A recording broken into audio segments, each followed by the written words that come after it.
오늘 박상훈 목사님께서 말씀 전해주실 때 또 오늘 여호와를 앙망하는 자의 새 힘이라는 말씀 전해주실 때 큰 은혜 누리시기 바랍니다.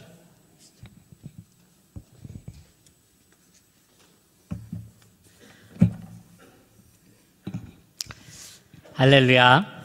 네, 오늘 한나 스미스라는 작가가 쓴 그 그리스도인의 행복한 비결이라는 책에 나오는 이야기입니다.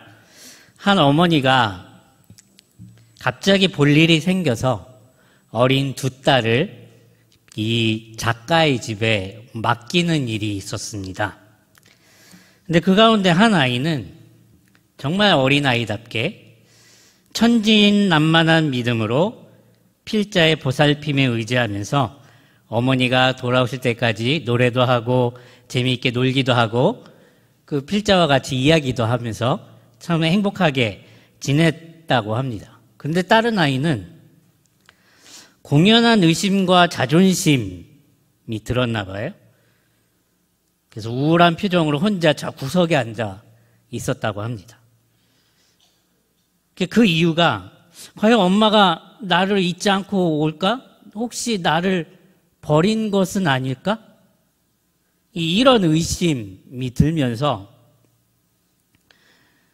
결국에 나중에는 정말 엄마가 나를 버리고 어디로 온 것 같구나. 이런 생각을까지 들면서 저 구석에서 흐느끼면서 막 울고 있더라. 어머니가 자기의 일을 마치고 아이를 데리러 딱 들어왔는데 그 둘째 아이가 막 와서 엄마한테 떼쓰면서 왜 나를 두고 갔냐고 울고 있는 거예요. 이 한 아이는 어머니가 나를 버리지 않을 것을 확실히 알았고 믿었고, 다른 아이는 어머니가 나를 버릴지도 모른다는, 돌아올지 않을 수도 있다는 그런 생각이 들었다는 겁니다. 여러분, 이 둘째 아이는 어머니가 돌아올 때까지 얼마나 힘든 시간을 보냈겠습니까? 우리도 하나님에 대해서 엄마가 자신을 버리고 멀리 가버렸다고 생각한 아이처럼 생각했던 적은 없으십니까? 하나님은 지금도 나를 보고 계실까? 왜 이렇게 오래 기다리게 하시는 것일까? 내 기도를 듣고 계시기는 하나? 이러한 감정들은 단순한 약함이 아닙니다. 고난을 오래 견디고 있는 사람에게 자연스럽게 찾아오는 감정이지요. 오늘 본문 속 이스라엘 백성들에게도 동일한 마음이 있었습니다. 그게 바로 오늘 27절 말씀이에요. 야곱아, 어찌하여 내가 말하며 이스라엘아, 내가 이르기를 내 길은 여호와께 숨겨졌으며 내 송사는 내 하나님에게서 벗어난다 하느냐. 즉, 하나님은 우리를 잊으셨다. 나의 기도는 하나님께서 듣지 않으신다. 혹은 나의 기도가 더 이상 하늘에 닿지 않는다. 이스라엘 백성들이 이렇게 생각하는 거예요. 그 27절의 의미입니다. 하나님께서는 오늘 본문 말씀을 통해서 이 설교를 듣고 계시는 여러분에게 하나님께서는 잊지 않으셨다. 절대로 잊지 않으셨다. 여전히 일하고 계신다. 새 힘을 주실 것이다.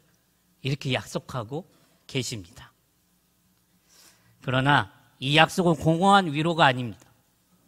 이스라엘이 처한 현실을 깊이 아시는 하나님께서 주신 말씀입니다. 이스라엘이 왜 이렇게까지 지쳤을까? 그것을 살펴보면 하나님께서 왜 새 힘을 주시겠다고 약속하셨는지 그 이유가 분명해지는데요. 이제 그 이유를 본문 속에서 한번 살펴보도록 하겠습니다. 첫 번째로 이스라엘의 불평은 환경이 아니라 하나님의 성품을 의심하는 데서 왔다는 것입니다. 27절 하반절에 내 길은 여호와께 숨겨졌으며 내 송사는 내 하나님에게서 벗어난다 하느냐. 먼저 이사야는 총 66장으로 되어 있는데요. 딱 세 부분으로 나눠져 있어요. 첫 번째는 제일 이사야라고 1장부터 39장까지인데 이거는 남유다 왕국 시대 때 쓰여졌다고 봅니다. 그리고 바벨론 시대 때 쓰여졌다고 보는 제2 이사야 40장부터 55장까지, 그리고 포로 귀환 시대에 쓰여졌다고 보는 제3 이사야 56장부터 66장까지 그렇게 구성됐다고 성경학자들이 말하는데요. 오늘 본문의 시대적 배경은 바벨론 포로 시대입니다. 즉, 이 본문 속에서 이스라엘 백성들의 상황은 이렇습니다. 이스라엘은 지금 바벨론의 포로가 돼 있어서 바벨론 땅에 왔어요. 그리고 더 이상 국가도 민족도 이루지 못하고 있습니다. 분명 이스라엘은 여전히 하나님에게 있어서 의미 있는 존재이고 하나님께서 사랑하시고 인도하시는 민족임에도 불구하고 이스라엘은 그 하나님을 믿지 못하고 있습니다. 자신을 버렸다고 생각하는 것. 그리고 27절 말씀처럼 불평하고 있는 것. 왜 나를 버리셨습니까? 왜 나를 바벨론 땅으로 가게 하셨습니까?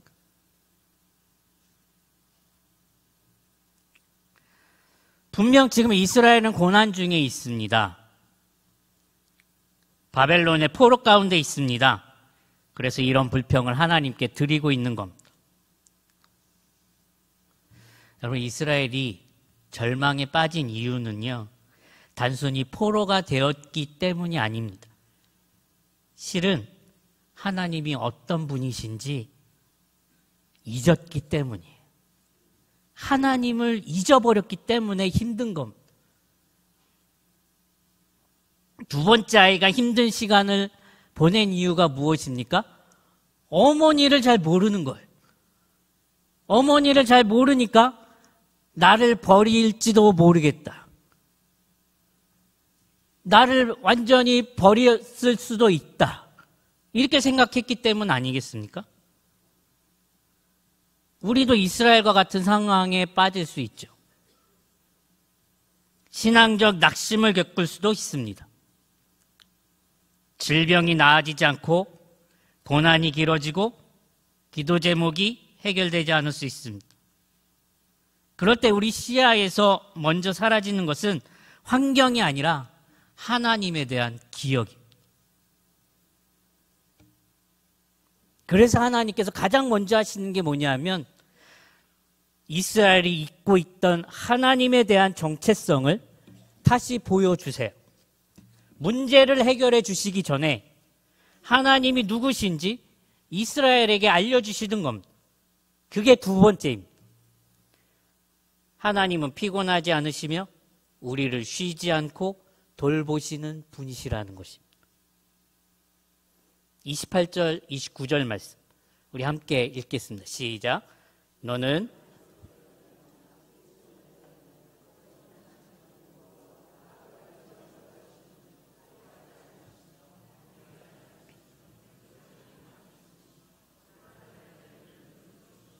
무능한 자에게는 힘을 더하시다니. 아멘. 여러분, 이스라엘이 놓친 것은 하나님의 존재 자체입니다. 하나님이 어떤 분이십니까? 하나님은 영원한 분이십니다. 이것의 의미는 하나님께서는 처음과 끝을 동시에 보고 계신다는 뜻입니다. 우리의 고난의 처음과 우리 고난의 마지막을 동시에 보고 계시는 분이 하나님이십니다. 하나님은 창조주이십니다. 길이 없다면 길을 만드시는 분이시고 홍해 앞에서도 길을 만드셨고 광야에서도 길을 만드셨습니다. 바벨론 포로 속에서도, 또 바벨론 포로에서 고향 땅으로 돌아오게 하실 때도 하나님께서는 언제나 길을 만드셨습니다. 하나님은 피곤하지 않으십니다. 우리는 지쳐 쓰러지지만 하나님께서는 단 한순간도 우리를 돌보는 일을 멈추지 않으십니다. 여기서 더 나아가서 시편 121편 4절에 이스라엘을 지키시는 이는 졸지도 아니하시고 주무시지도 아니하시리로다. 우리를 지키시는 하나님이 졸지도 않으시고 주무시지도 않으신답니다. 하나님은 명철이 한이 없으십니다. 우리는 이해하지 못하는 고난 속에서 하나님은 완전한 계획을 가지고 행하신다는 것입니다. 우리는 이해하지 못하지만, 우리는 우리의 고난을 이해하지 못하지만 하나님은 완전한 계획 가운데 행하신다는 것입니다. 우리는 피곤하고 넘어지고 무능해져도 하나님께서는 힘을 빼앗지 않으시고 오히려 더하시는 분이십니다. 이 자리에 계신 여러분은 하나님의 이런 힘을 경험하길 원하시지요? 특히 지치고 쓰러질 상태에 있으신 성도님이라면 더더욱 하나님의 이런 능력을, 이런 놀라운 힘을 체험하고 싶으실 겁니다. 그렇다면 지치고 쓰러진 우리가 어떻게 이런 힘을 경험할 수 있겠습니까? 그게 세 번째, 하나님을 앙망하는 자에게 하나님께서는 새 힘을 주신다는 것. 하나님을 앙망하는 자에게. 31절 말씀 우리 함께 읽어볼까요? 31절입니다. 시작. 오직 여호와를 앙망하는 자는 새 힘을 얻으리니 독수리가 날개치며 올라감 같을 것이요 다른 박질하여도 곤비하지 아니하겠고 걸어가도 피곤하지 아니하리로다. 31절 말씀은 이사야서 전체에 있어서 가장 아름다운 하나님의 약속의 말씀입니다. 오직 여호와를 앙망하는 자는 새 힘을 얻으리니. 그래서 앙망하다라는 이 뜻의 히브리어는 카바인데요. 이거는 기다리긴 기다리는데 그냥 기다리는 게 아닙니다. 하나님께서 어떻게 도와주실까 잔뜩 기대하면서 기다리는 것을 뜻합니다. 이제 예를 들어보면 이제 아빠가 아들에게 전화해서 아들, 아빠가 퇴근할 때 네가 좋아하는 아이스크림 하나 사갈게 하고 전화를 끊었습니다. 아이는 이 아빠의 말을 듣고 어떤 마음으로 기다리겠습니까? 본척만척 하겠습니까? 아니면 기대하는 마음으로 기다리겠습니까? 어떤 아이스크림을 사올까? 나는 이걸 좋아하는데 아빠는 이걸 사올까? 그럼 저걸 사올까? 잔뜩 기대하겠죠? 아빠가 퇴근할 시간이 돼서 초인종을 누르면 누가 가장 먼저 달려나가겠습니까? 아이가 달려나가죠. 왜요? 내가 좋아하는 아이스크림을 사오실 테니까. 이게 바로 앙망하다라는 뜻입니다. 하나님께서는 이런 사람에게 새 힘을 주신다는 것. 독수리처럼 들어 올리신다는 겁니다. 환경은 그대로지만 하나님께서 우리의 시야를 높여주십니다. 그게 바로 독수리처럼 올라간다는 뜻입니다. 환경은 변하지 않을 수 있지만 우리의 믿음의 상태가 달라진다는 것. 또 달려도 지치지 않게 하십니다. 밤새 뒤척이는 마음이 평안해지고 어제까지 버거워졌던 일이 감당할 수 있는 일로 바뀝니다. 누가 새 힘을 주셨어요? 하나님께서 새 힘을 주셔서 그리고 걸어가도 피곤하지 않게 하십니다. 하루하루 살아가는 일상생활 속에서도 하나님께서 은혜를 흘려 보내주십니다. 여러분, 중요한 것은 이것입니다. 하나님은 기다리는 자에게 새 힘을 주시는 것이 아니라 하나님을 기다리는 자에게. 차이 아시겠죠? 그냥 무작정 기다리는 게 아니에요. 누구를요? 하나님을 기다리는. 기다리는 대상이 중요한 것. 기다림이 우리에게 힘을 주는 게 아니라 기다리는 대상이 우리에게 힘을 주시는 거예요. 하나님께서 우리에게 힘을 주시는 것. 여기서 한 가지 질문이 남습니다. 우리가 하나님을 향해서 바라볼 힘조차 없을 때는 어떻게 해야 됩니까? 여기서 우리는 자연스럽게 예수 그리스도에게로 나아가게 됩니다. 이 네 번째, 이 새 힘의 약속은 예수 그리스도 안에서 완전히 성취된다는 것. 이사야 40장에서 하나님은 기다리는 자에게 새 힘을 주시겠다고 약속하셨습니다. 그런데 그 약속이 어디에서 또 어떻게 누구를 통해서 이루시겠습니까? 예수님이 이렇게 초대하셨어요. 마태복음 11장 28절 말씀. 수고하고 무거운 짐진 자들아 다 내게로 오라. 내가 너희를 쉬게 하리라. 예수님은 쉬게 하시는 분이십니다. 즉 새 힘을 주시는 분으로 이 땅에 오셨습니다. 여호와를 앙망하는 믿음은 신약에서 예수 그리스도에게로 오는 믿음으로 연결됩니다. 이 둘은 같은 것입니다. 하나님을 앙망하는 것과 예수 그리스도에게로 오는 것, 같은 것입니다. 사랑하는 성도 여러분, 지금 무엇이 여러분의 마음을 짓누르고 계십니까? 몸이 지치셨습니까? 마음이 곤비하십니까? 미래가 두렵습니까? 오랫동안 해결되지 않은 문제가 있습니까? 또는 하나님께서 내 기도를 듣고 계시지 않는 것 같아서 힘드십니까? 그러나 하나님의 약속을 기억하십시오. 오직 여호와를 앙망하는 자는 새 힘을 얻으리니. 수고하고 무거운 짐진 자들아 다 내게로 오라. 내가 너희를 쉬게 하리라. 중요한 것은 하나님께서는 지금도 여러분의 기도를 듣고 계십니다. 여러분의 눈물을 보고 계십니다. 여러분의 한숨을 알고 계세요. 다 듣고 계십니다. 그리고 이렇게 말씀하십니다. 나를 바라보아라. 내가 너의 힘이 되겠다. 너를 일으키겠다. 너에게 새 힘을 주겠다.